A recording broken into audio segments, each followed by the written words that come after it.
Saya pernah lagi sholat di Masjidil Haram, Pak. Saya sholat subuh nih. Di sana, Pak, kalau kita sholat dilewat-lewati orang, itu hal yang lumrah, Pak. Nggak perlu kita sholat orang lewat, Bapak gini-gini. Kan ada fikihnya memang. Kalau kita sholat orang lewat boleh kita tahan gini. Di sana saran saya nggak usah. Karena sana kan padat kali, Pak. Kadang-kadang orang yang udah siap duluan, dia mau keluar ada keperluan, nggak ada jalan lain kecuali dia harus melewati orang sholat. Makanya tinggal kita lah tahan-tahan fokus kan, biar aja dia lewat gitu. Cuman waktu itu aku pernah naas, Pak. Aku lagi sholat gini, orang Arab lewat sambil bersiwak. Bapak tahu siwak kan? Kayu ujungnya dikunyah atau digigit, ditumbuk, digosok-gosok di gigi. Itu sunnah Nabi juga siwak. Dia lagi lewat gini, saya sholat.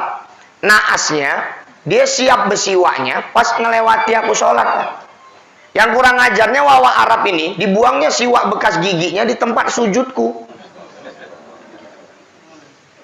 Taruhnya aja gitu. Aku pas ruku pun batin, Pak. Mampus. Jigong Arab, aku pikir. Tapi karena kita ada ilmu ya, Pak. Kan kita dalam fikih, boleh kita melakukan gerakan kecil. Kalau diperlukan, sholatnya nggak batal. Kan gitu ya, Pak. Jadi waktu sujud, aku nggak berani ngambil resiko, Pak. Ku ambil siwaknya, ku pindah ke sebelah. Sujud aku. Siap sholat, ndasku dikeplak. Anak kurang ajar kau memang. Rupanya di sebelah bapakku.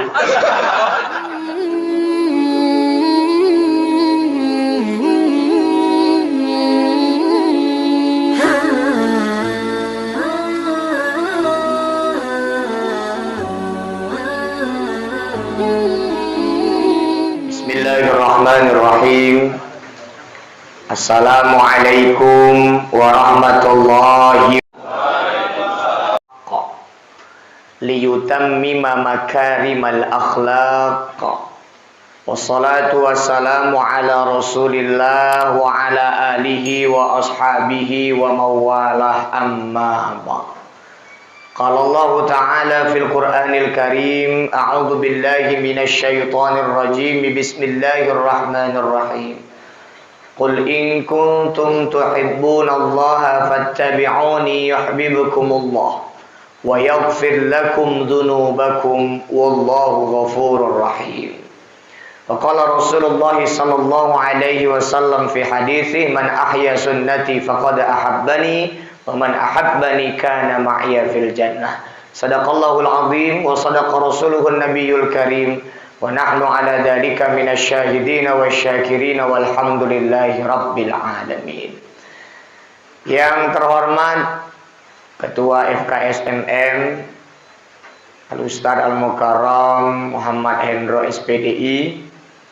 Nah, iki Ustadz serak kabeh iki, Pak. Masa-masa ngene wis maklum ae lah Ustadz kabeh serak iki.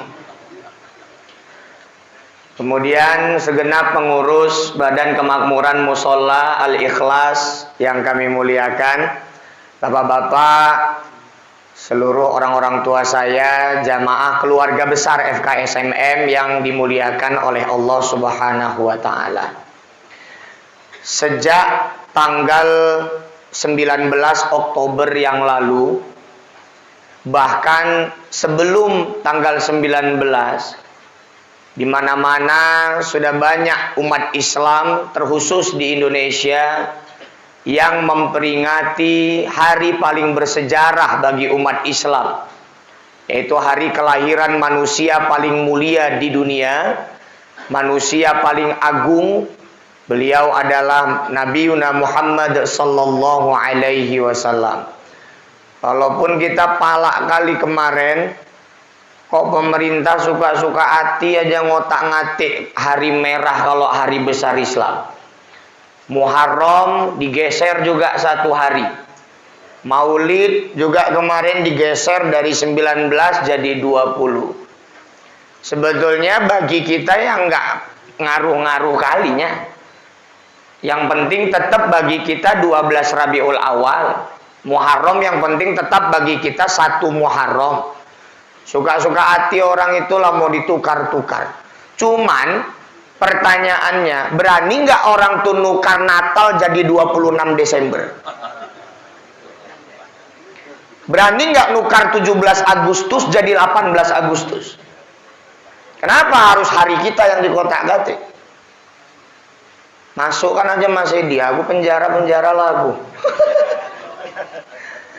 Bapak orang-orang tua saya yang dimuliakan Allah. Dan kita sama-sama tahu bahwa peringatan Maulid Nabi ini sampai hari ini antara kita sesama muslim saja masih banyak pro kontra.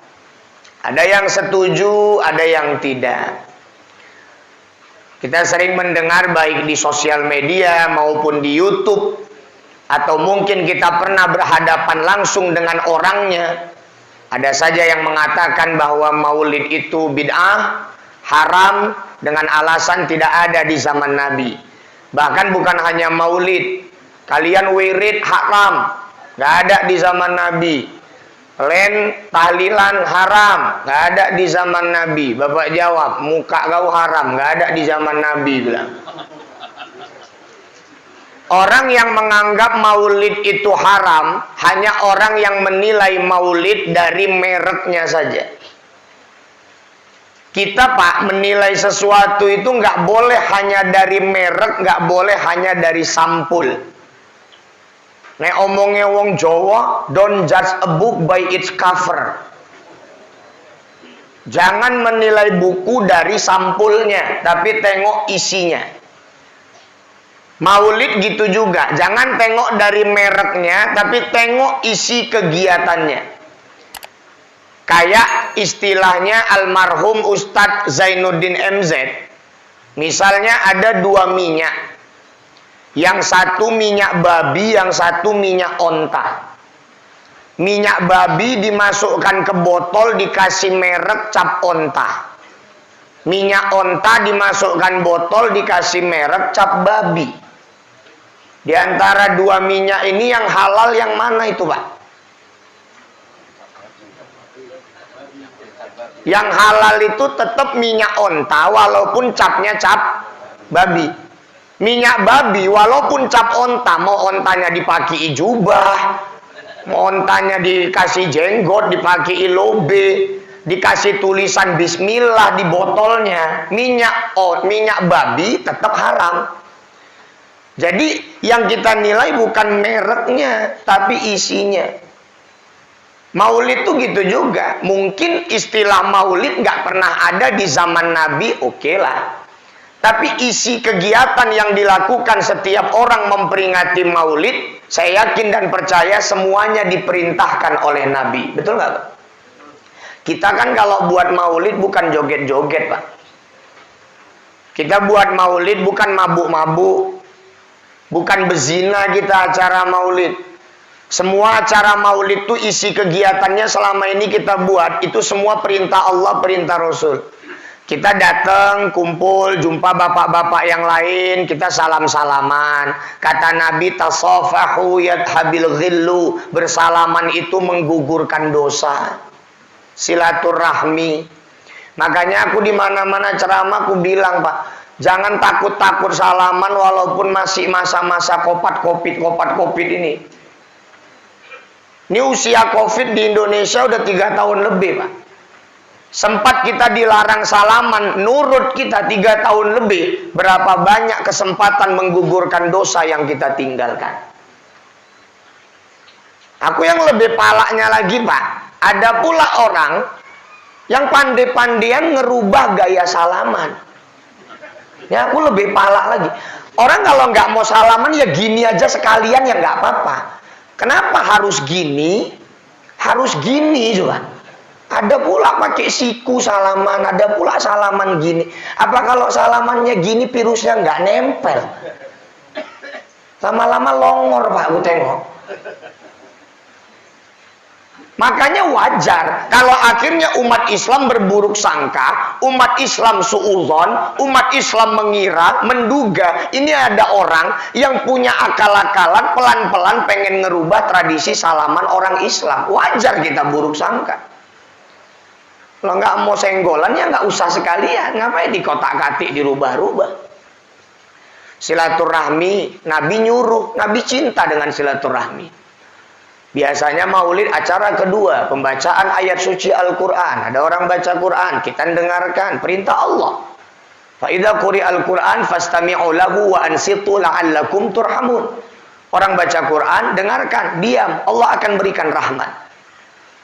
Acara selanjutnya tausiah, ustadznya ceramah, jamaahnya dengarkan, namanya majelis taklim, pahalanya lebih hebat dari 100 rakaat sholat sunnah. Isi kegiatannya, semua diperintahkan Nabi, semua dicintai Allah, walaupun mereknya nggak ada di zaman Nabi. Nah, itu salah satu alasan orang itu Nabi aja nggak pernah memperingati hari lahirnya. Siapa bilang? Orang Nabi Muhammad tiap hari Senin puasa. Ditanya, ya Rasul, kenapa engkau selalu berpuasa pada hari Senin? Yauma wulidtu fihi, karena pada hari Senin aku dilahirkan. Jadi Nabi Muhammad tuh kita memperingati hari lahir setahun sekali. Nabi Muhammad memperingati hari lahir seminggu sekali. Ini nggak ada cerita Nabi Muhammad nggak pernah memperingati hari lahir. Cuman yang jadi masalah, kita selama ini kalau ulang tahun, kita nggak ikut caranya Nabi. Nabi ulang tahun, Nabi memperingati hari lahir, caranya berpuasa. Anak-anak kita terbalik, ulang tahun bukan puasa, kemek-kemek. Bapak tahu kemek-kemek kan? Makan-makan. Kalau udah ada yang ulang tahun, kawannya sibuk itu, yuklah kemana kita kemek-kemek. Harusnya kalau ngaku umat Nabi Muhammad, kalau mau nyontoh Nabi Muhammad, kita yang ulang tahun puasa. Kalau mau buat acara makan-makan, undang anak yatim, undang fakir miskin, biar mereka yang makan enak. Kita puasa yang ulang tahun. Bapak-bapak mana tahu nanti buat acara ulang tahun nih kakek-kakek yang 70-an tahun. Saya kemarin baru ngisi acara, demi Allah Pak. Saya diminta ngisi acara tausiah di acara ulang tahun nenek-nenek 72 tahun. Yang buatkan acara anaknya. Inilah bentuk sayang anak tadi sama orang tua. Tapi acaranya bagus, santunan anak yatim, tausiah, diundang juga lah nenek-nenek yang sebaya sama mamanya. Sayangnya anak tadi Pak. Tapi jangan habis dengar ceramah ini kakek pun terus sibuk minta buatkan ulang tahun sama anak. Ya anak lain-lain lah pula kemampuannya ya kan. Ya dia biarlah. Tapi memang kegiatannya yang penting yang bagus-bagus.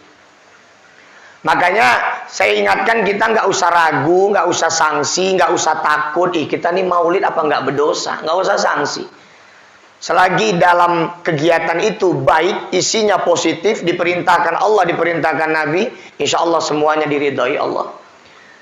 Bahkan kalau tradisi maulid ini, daerah lain bisa lebih hebat lagi dari kita. Aceh kalau maulid motong lembu. Motong lembu Pak Aceh kalau memperingati maulid. Udah itu kalau di daerah-daerah kayak Lok Sumawe ke sana, Melabo, itu orang itu ada namanya kenduri maulid. Kenduri maulid itu ada tong yang biasa untuk masak air orang pesta, yang tinggi besar itu Pak. Itu nanti diisi nasi bontot sampai penuh. Nanti dalam satu musola atau satu masjid ada beberapa tong, banyaklah tongnya, setiap tong penuh. Nanti masing-masing tong itu dikelilingi, di ngajiin, dizikiri, mungkin biar lebih berkah lah ya Pak. Udah itu dibagikan ke warga. Itu kata orang sana, satu warga, satu orang itu bisa dapat jatah nasi bungkus cukup untuk makan 1 minggu. Kalau maulid Pak. Dan orang sana memperingati maulid bukan Rabiul Awal aja. Hari H Maulid kemarin 19 Oktober. Nanti sampai bulan 1 orang tuh masih memperingati maulid. Sampai mau jumpa Isra Mi'raj, orang itu masih memperingati maulid. Di Serdang Bedage itu ada 2 kecamatan gabung antara Perbaungan sama Pantai Cermin. Ini 2 kecamatan gabung. Tapi ini ibu-ibu. Kalau kita kan di sini bapak-bapak FKSMM mirip-mirip gini juga.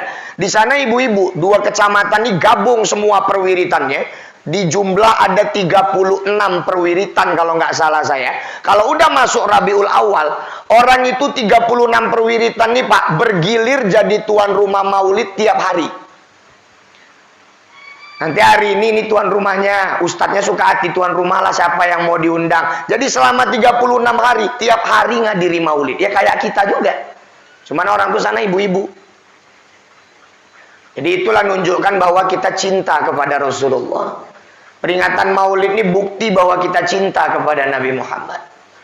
Cuman memperingati Maulid ini nggak cukup dijadikan bukti kalau kita cinta sama Nabi. Orang ngadiri Maulid pun nggak semuanya tulus ikhlas hatinya betul-betul mau dengar cerita tentang Nabi. Orang yang datang ke Maulid karena cinta Nabi, dia tulus ikhlas pengen dengar cerita tentang Nabi Muhammad. Karena kan motif orang datang Maulid ini lain-lain. Kalau anak-anak biasanya kan kue. Ada juga yang datang Maulid, orang pada datang, masa aku enggak, malulah apa kata orang. Berarti enggak cinta, cuman mikirkan apa kata orang. Aku kadus, masa enggak datang aku Maulid. Katanya pula, ini contoh aja kalau ada Pak Kadus Amit nih. Contoh, berarti enggak tulus. Makanya cinta kita sama Nabi Muhammad enggak bisa cuman kita buktikan hanya dengan memperingati Maulid. Teladani akhlaknya. Bapak buka Quran dari juz 1 sampai juz 30, Pak. Nggak ada satupun ayat yang memuji fisiknya Nabi Muhammad.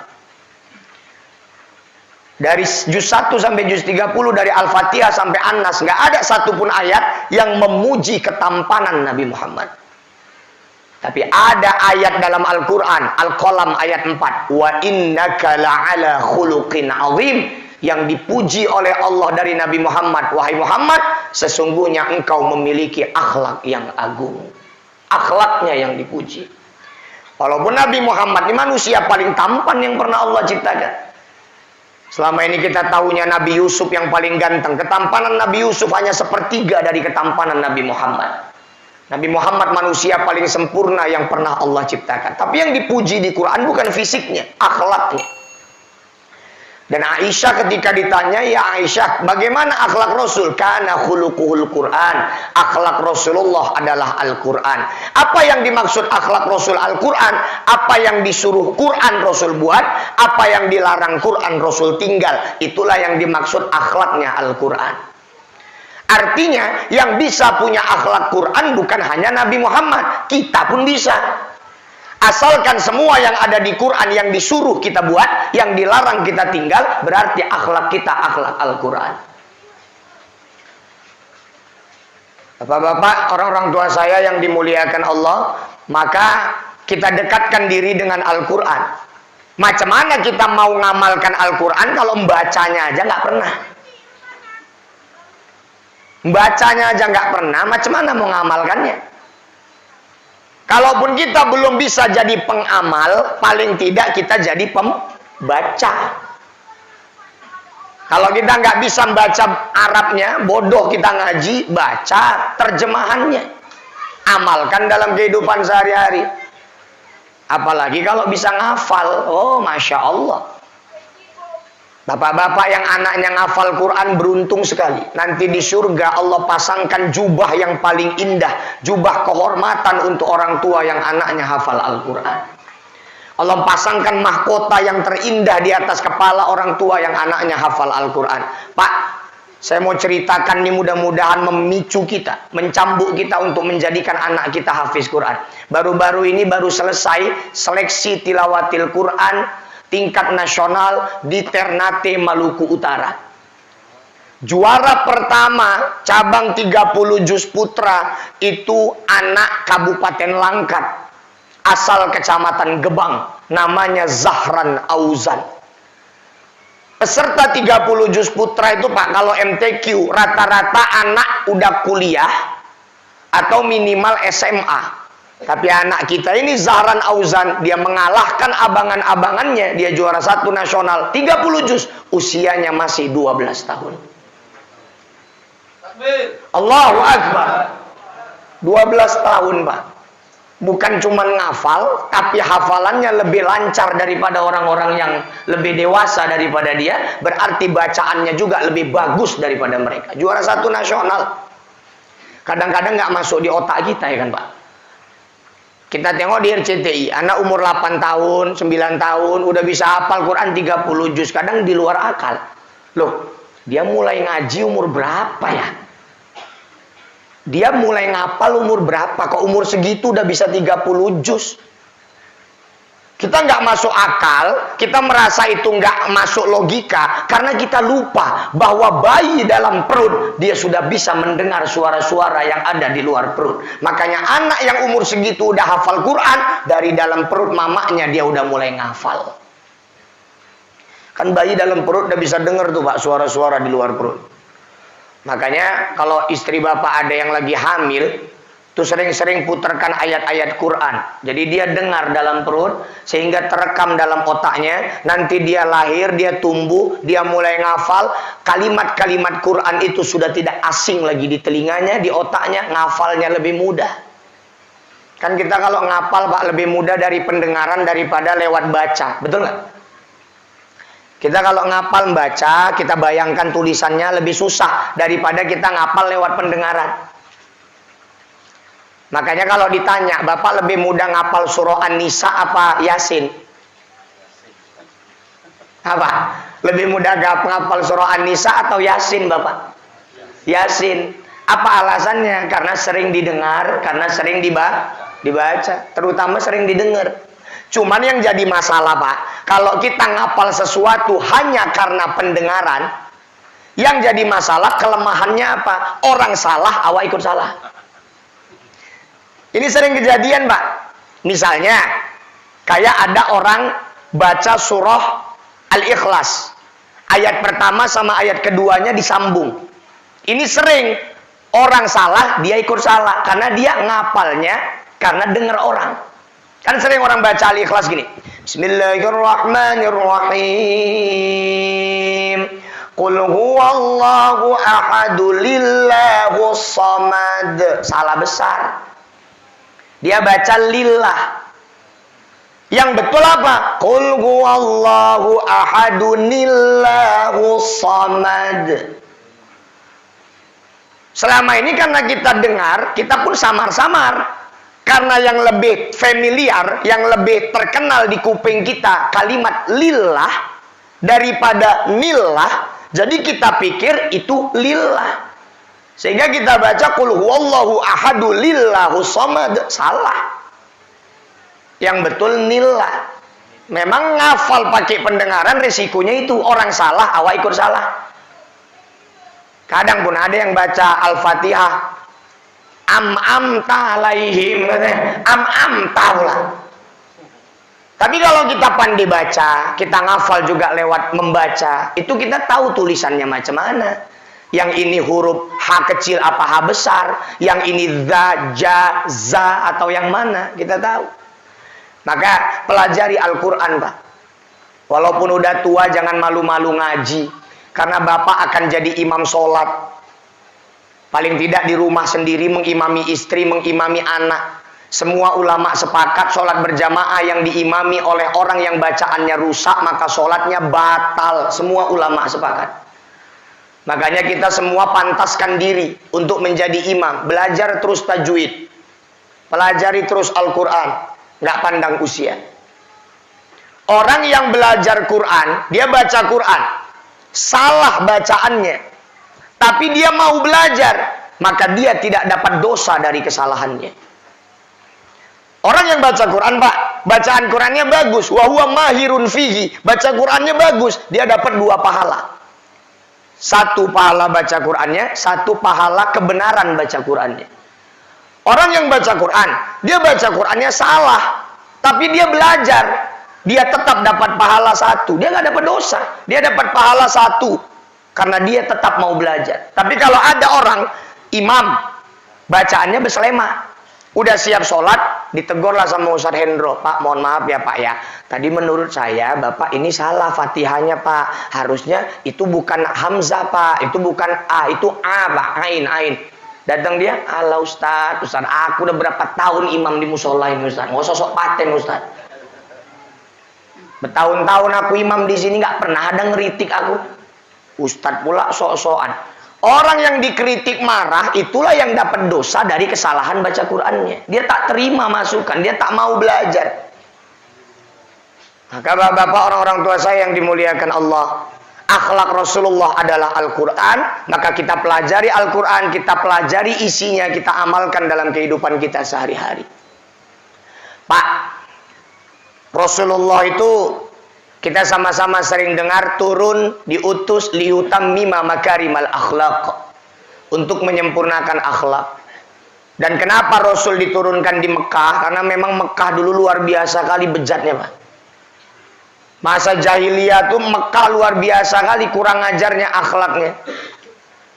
Ya maksiat itu udah terang-terangan lah. Zina, judi, bahkan orang-orang kayanya rata-rata bisnisnya bisnis perjudian, bisnisnya bisnis perzinahan dulu. Dulu kalau macam-macam di Selayang itu di kota Mekah udah hal yang biasa. Jualan-jualan perempuan masa-masa jahiliyah. Bahkan dulu perempuan hamil jadi bahan taruhan, Pak.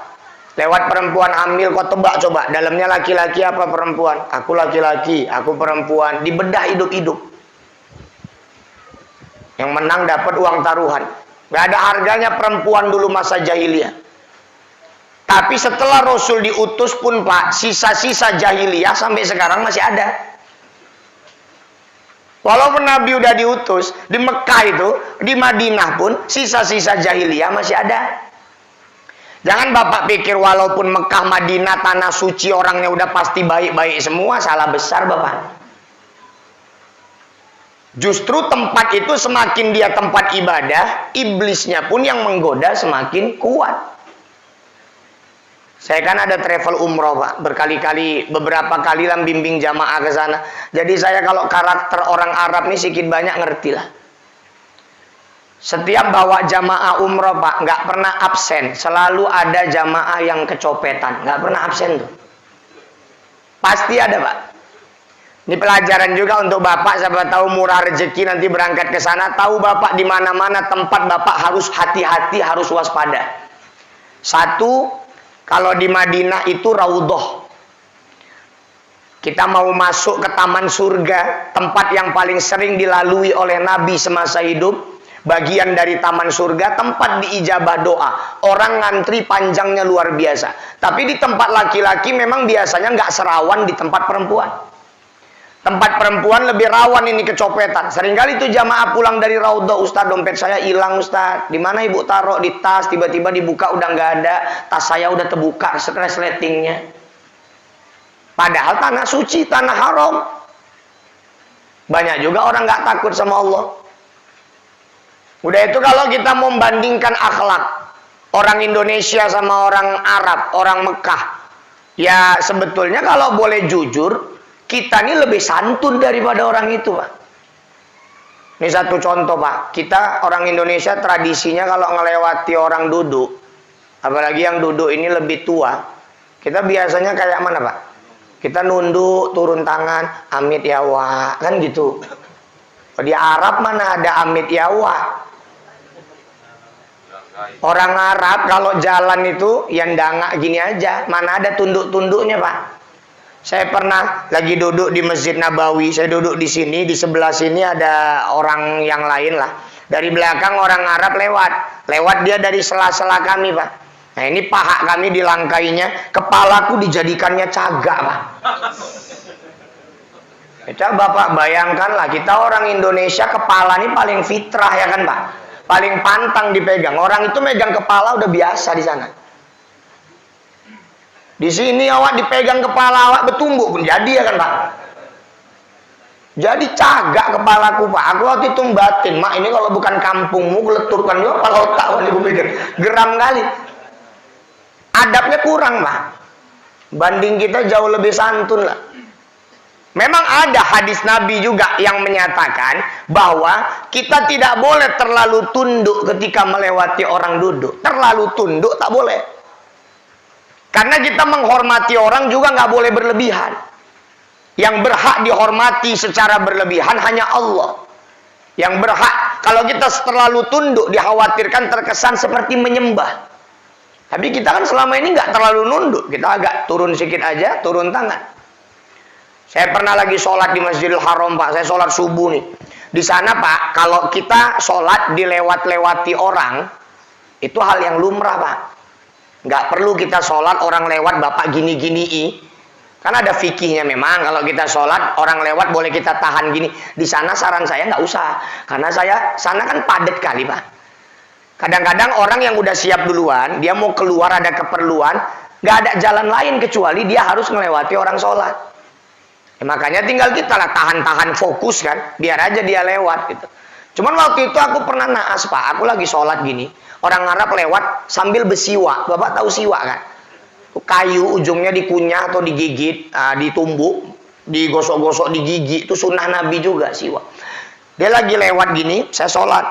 Naasnya, dia siap bersiwaknya, pas ngelewati aku sholat. Pak.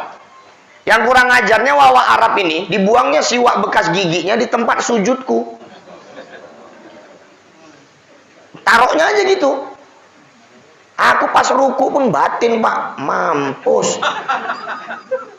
Jigong Arab, aku pikir.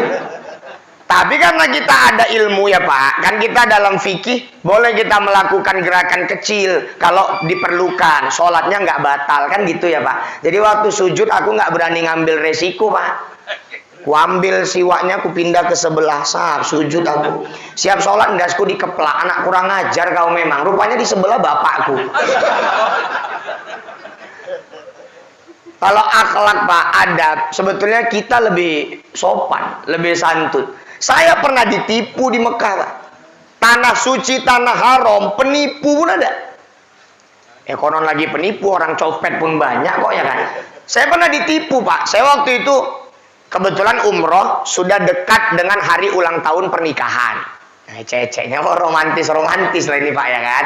Membelikan hadiah pernikahan untuk istri. Saya belikanlah cincin. Datang saya ke salah satu toko emas di Ja'fariyah namanya. Kalau Bapak pernah ke sana, di Mekah tuh ada pasar paling murah namanya Ja'fariyah. Saya ke sana, masih ingat aku tokonya Pak, karena aku ditokoi, jadi aku ingat betul nama tokonya. Nama tokonya Zamzam.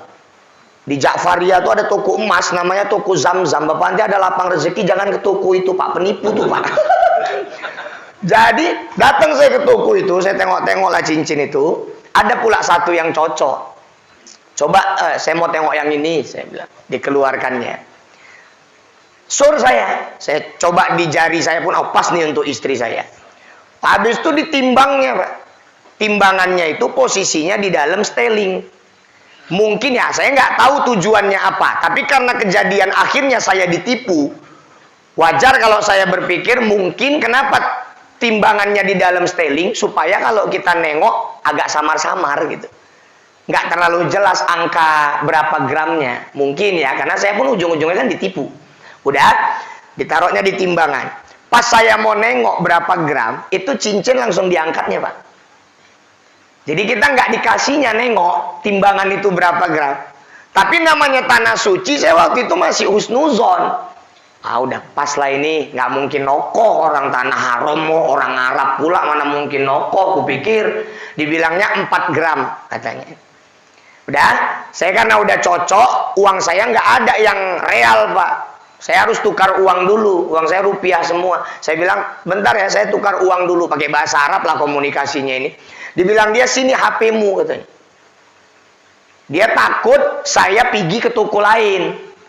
Jadi dia minta jaminan, sini HP-mu, ku pegang dulu. Karena saya memang udah seret sama cincinnya, udah saya taruh aja HP sayanya, pergi saya nukar duit. Balik saya ke toko itu Pak, itu cincin udah dibalut dalam kertas surat emasnya. Jadi saya nggak sempat baca suratnya, itu udah dibalut. Saya bayarlah dengan harga 4 gram, karena memang katanya 4 gram. Balik saya ke hotel, penasaran lagi, saya buka. Saya baca di surat, rupanya di surat tertulis cuma 2 gram. Separuh Pak. Itu kalau orang nggak ngerti bahasa Arab, kalau orang nggak tahu tulisan Arab, dia nggak akan itu, nggak akan sadar dia kalau itu tulisannya 2 gram. Terakhir aku pun emosi lah Pak. Bungkus balik cincin itu, balik aku ke toko naik taksi, datang marah-marah, ente, tak apa-apa aku bilang Pak, yang penting dia pucat ya kan. Jadi bapak-bapak, di sana walaupun dulu Nabi diutus ke situ, sampai hari ini sisa-sisa jahiliyah itu masih ada. Orang itu di tanah haram, kalau penduduk asli Arab, mungkin di tanah haram nggak berani berbuat dosa. Tapi di luar tanah haram, mereka lebih leluasa. Negara-negara Arab pun bukan semuanya isinya masjid semua, Pak.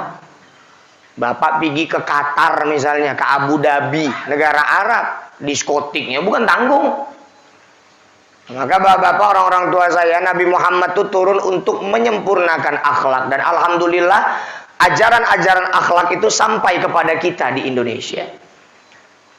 Nah, bapak-bapak, orang-orang tua saya yang dimuliakan Allah. Dan satu lagi yang paling kita harapkan dari Nabi Muhammad adalah syafaat, pertolongan. Dan nanti yang Allah berikan, yang Rasul berikan syafaat di akhirat, itu wajahnya ada tandanya, Pak. Jadi Nabi Muhammad nanti, Pak, itu waktu nolong umatnya, nggak payah-payah milihnya. Mukanya udah ada tandanya semua, tinggal tarik-tarik aja. Yuk, udah ada tanda di mukanya.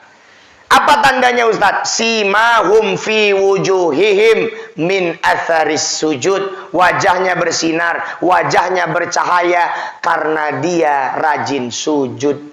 Rajin sujud berarti rajin sholat. Pak, mohon maaf ya, mohon maaf tanpa menyinggung siapapun, mohon maaf. Tanda taat ibadah bukan hitam di dahi. Mohon maaf. Tanda taat ibadah bukan hitam di jidat. Tanda itu akan terlihat di akhirat nanti. Wajah bersinar, bercahaya karena rajin sholat, rajin beribadah. Karena dalam dalilnya bukan jidat, wajah. Wajah itu pengertiannya mana? Dari batas ujung tumbuh rambut, daun telinga, sampai ke dagu, ini wajah. Jadi tandanya itu seluruh wajah. Ya mohon maaf. Maka kita tidak fokus menghitamkan dahi, tapi yang penting istiqamah menjaga ibadah sholat, maka secara otomatis di akhirat nanti wajah kita akan punya tanda. Dan saya sering sampaikan, sholat ini adalah penentu ibadah kita diterima atau tidak oleh Allah. Awalu ma yuhasabu bihil abdu yaumal qiyamah as-shalah. Yang pertama kali dihisab nanti di hari kiamat dari seorang hamba adalah sholatnya. Kalau sholatnya dihitung Allah udah nggak beres, ibadah lain udah nggak perlu lagi dihitung sama Allah. Dianggap nggak ada. Makanya sholat ini jangan main-main ya kan Pak. Ini nggak bisa kita sepelekan. Nah bapak-bapak, ada orang yang matinya dalam keadaan Islam. Matinya dalam keadaan KTP-nya Islam, maksudnya KTP Islam. Orang taunya dia mati masih Islam. Udah itu dipakaikan kain kafan, fardu kifayahnya sesuai dengan fikih Islam. Tapi di mata Allah dia matinya mati kafir. Ada orang-orang seperti itu, Pak. Siapa mereka? Di antaranya orang-orang yang mati pada saat dia meninggalkan sholat dengan sengaja. Man taraka sholata muta'ammidan faqad kafara dhihara. Yang meninggalkan sholat dengan sengaja di mata Allah dia kafir yang nyata. Misalnya nih Pak, ini gampangnya gini aja. Sholat itu kan wajib sampai nyawa berpisah sama badan, sama jasad. Selama ruh masih nempel, nggak ada alasan ninggalkan sholat. Bahkan orang koma yang nggak bisa apa-apa, dia tetap wajib sholat dalam hatinya. Jadi misalnya Pak, ada adik bapak lah misalnya, naudzubillah dia koma, adzan subuh, Allahu Akbar, Allahu Akbar, bapak punya kewajiban bisikkan ke kupingnya bahwa sudah masuk waktu sholat, walaupun dia koma, bapak bisikkan, Dek, udah masuk waktu subuh, sholat Dek. Kalau dalam hatinya dia langsung berniat sholat, dia laksanakan itu rukun-rukun sholat dengan hatinya. Setelah itu dia mati, maka dia mati selamat Pak. Maka dia mati Islam, dia tetap mati tergolong orang beriman. Tapi ketika kejadiannya bapak bisikkan, Dek, masuk waktu subuh. Dalam hatinya, aku udah kayak gini pun disuruh sholat. Allah lah mampus itu nggak sanggup lagi aku sholat. Habis itu dia mati. Maka dia mati dalam keadaan kafir. Orang yang mati kafir khalidina fiha abada, kekal dalam neraka selama-lamanya, nggak ada cerita masuk surga. Yang kedua, siapa orang yang matinya KTP Islam, orang taunya dia mati Islam, fardu kifayahnya Islam, tapi di mata Allah kafir. Yang kedua, orang yang matinya bunuh diri.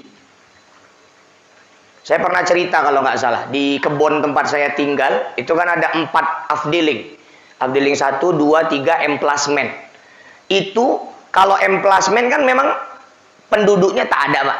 Memang dia pusat kantor. Tapi kalau Afdeling 1, 2, 3, dia ada penduduknya. Memang ada komplek perumahannya. Ini Afdeling 1, 2, 3, semuanya udah kebagian jatah orang mati bunuh diri. Bahkan dalam 4 bulan terakhir ini, dalam jangka waktu 4 bulan, 2 orang mati bunuh diri. Yang pertama kemarin itu laki-laki sebaya-sebaya saya, gantung diri di senta pintu, pakai sarung. Mayatnya baru ketahuan 3 hari, Pak. Busuknya luar biasa. 3 hari baru ketahuan. Ini kulit disenggol gini hancur, Pak. Disenggol aja udah hancur. Mata udah keluar. Bilalnya nelpon, Ustadz macam mana Ustadz? Ini apa perlu kita mandikan kayak gini kondisinya? Sebetulnya kalau kita mau ngambil pendapat sebagian ulama, dia nggak perlu dimandikan, nggak perlu dilakukan fardu kifayahnya. Karena dia matinya kafir menurut sebagian ulama. Cuman kan kita mikirkan perasaan keluarganya. Ya kan, Pak? Kan keluarganya sedih kali. Kalau kita langsung bilang, ini mati kafir, Bu, nggak perlu diginikan, nggak perlu diginikan, kan dia sakit hati. Akhirnya ditayamumkan mayat tuh, Pak. Nggak sanggup Bilal mandikannya. Apa alasan dia bunuh diri? Cuman gara-gara ditinggal bininya. Alah, lemah kali lah, ya kan, Pak? Koyo nggak eneng. Kayak nggak ada yang lain aja, ya kan, Pak? Kita seberat apapun masalah, jangan sampai ambil jalan pintas itu, Pak. Naudzubillah, matinya kafir. Wala taqtulu anfusakum innallaha kana bikum rahima. An-Nisa 29. Jangan kamu mati bunuh diri karena Allah sangat mencintaimu. Artinya kalau ada masalah, balik ke Allah. Allah tuh cinta sama kita. Allah sayang sama kita. Allah akan kasih solusi. Jangan bunuh diri. Yang terakhir kemarin mama muda juga. Gantung diri juga. Cuman gara-gara utangnya di mana-mana. Angsuran gorden, Tupperware, Nmax, ya kan, Pak? Itu makanya bapak-bapak jamaah yang dimuliakan Allah. Itu orang-orang yang matinya, orang taunya Islam matinya, tapi di mata Allah dia matinya kafir. Na'udzubillah tsumma na'udzubillah. Jangan sampai kita jadi orang seperti itu, Pak. Nah, kemudian kalau kita mau dapat syafaat, wajah kita bercahaya karena kita rajin sujud, maka jaga ibadah sholat. Dalam hadis yang lain, min asaril wudu, itu wajah bersinar bercahaya karena sering kena wudu. Ya orang wudu biasanya kan untuk sholat, ujung-ujungnya sholat juga. Maka bapak-bapak, orang-orang tua saya yang dimuliakan Allah, ayo kita jaga akidah kita, jangan sampai kita keluar dari barisan umat Nabi Muhammad. 124 nabi, 313 rasul, dari seluruhnya hanya Nabi Muhammad yang boleh, yang berhak memberikan pertolongan dan syafaat kepada umatnya di akhirat nanti. Dan ada beberapa golongan yang walaupun dia Islam, walaupun ibadahnya taat, tapi Nabi Muhammad nggak sudi ngasih dia pertolongan. Nggak sudi Nabi Muhammad ngasih dia syafaat. Siapa aja, Ustadz? Anak durhaka. Taat pun ibadah, kalau durhaka sama bapak emaknya, nggak rela Nabi nolong dia di akhirat nanti, Pak. Makanya bapak yang udah jadi orang tua beruntung, bapak kedudukannya mulia di hadapan Allah. Bahkan kata Allah, anishkurli wali walidaik, bersyukurlah kalian kepadaku dan kepada kedua orang tuamu. Seolah-olah Allah nih memberi kedudukan orang tua hampir setara dengan Allah. Makanya ada hadis, ridha Allah, ridha orang tua, murka Allah, murka orang tua. Orang tua sayang sama kita, Allah sayang sama kita. Orang tua benci sama kita, Allah juga benci sama kita. Dan bapak, saya sering ingatkan, ini pesan berbakti sama orang tua bukan untuk anak-anak, Pak. Bukan untuk anak SD, anak SMP. Pesan berbakti sama orang tua ini lebih penting disampaikan untuk kita yang udah tua. Karena biasanya anak mulai durhaka sama orang tua waktu dia udah tua. Betul nggak, Pak? Malin Kundang durhaka sama mamanya apa waktu SD, Pak? Enggak. Saya 2013 ke Padang, saya ke Pantai Air Manis, nengok patung Malin Kundang, ku tengok nggak ada dia pakai topi Tut Wuri Handayani. Bukan waktu SD dia durhaka sama orang tuanya. udah nikah, udah kaya, udah sukses, baru disepelekannya orang tuanya. Sampuraga yang di Mandailing Natal gitu juga, udah nikah, udah punya keluarga baru, kaya raya, baru durhaka sama orang tuanya. Makanya pesan berbakti sama orang tua itu lebih penting untuk kita, Pak. Kita kadang-kadang udah kaya, sukses, tinggal jauh dari orang tua, lupa. Orang tua nelpon, nak pulang lah nak, rindu kali mama, pengen kali jumpa.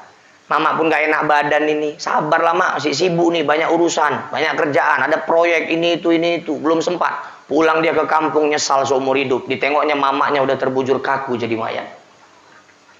Mama minta jumpa jangan ditunda-tunda, Pak. Karena nggak tahu kita umurnya sampai kapan. Jangan siksa orang tua dengan kerinduan.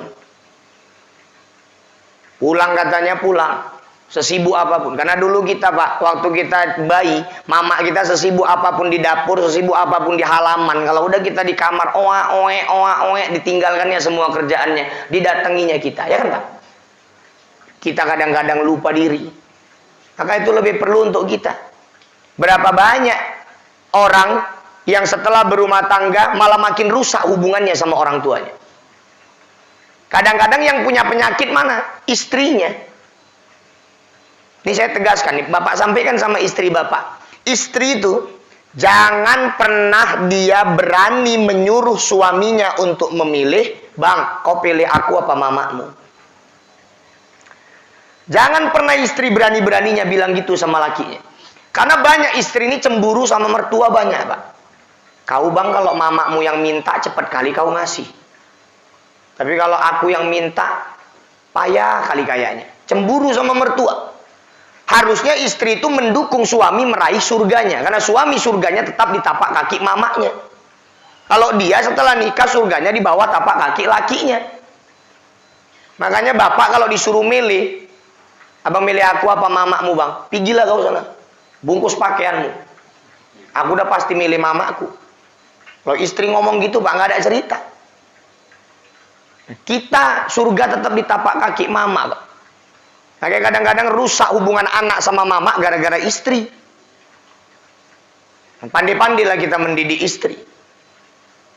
Ya, orang tua, anak durhaka sama orang tua, Nabi Muhammad nggak sudi ngasih syafaat. Memang Pak ngadepi orang tua yang udah tua renta, nyanyuk. Apa Pak tahu nyanyuk kan Pak? Nyanyuk itu udah pikun ya Pak ya. Beol sembarangan, pipis sembarangan, bolak-balik merajuk, tingkahnya lebih parah dari anak-anak. Bapak kalau ada yang hari ini dikasih Allah kesempatan merawat orang tua yang seperti itu, saya ucapkan selamat Pak. Berarti Allah memberi kesempatan kepada Bapak untuk meraih surga semudah-mudahnya. Tapi orang tua yang kayak gini nih Pak, ini gendangnya dua. Bisa gandeng Bapak ke surga, bisa nyepak Bapak ke neraka. Tinggal tergantung cemana cara kita ngurusinya. Sabar kita ngurusinya, kita senangkan hatinya sebisa kita, surga lah kita. Tapi kalau asik kita bentai aja, kita marah-marahi aja, emosi aja kita ngadepinya, neraka lah kita. Memang lebih parah daripada anak-anak. Ada model orang tua baru disuapi makan, pergi dia ke rumah tetangga, parah kali anak gua, nggak pernah aku dikasih makan katanya. Padahal baru disuapi makan sama anaknya. Tetangga tadi laporan lah, memang amit-amit kali lah bapak. Kenapa rupanya?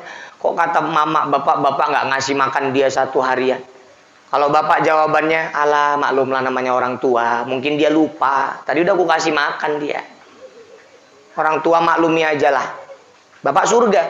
Tapi kalau memang bapak amit-amit ya pak ya, nggak kasih makan pula istri mama bapak 1 harian. Siapa yang bilang? Mama bapak tadi cerita sama aku, tapuk mulutnya di rumahnya nanti.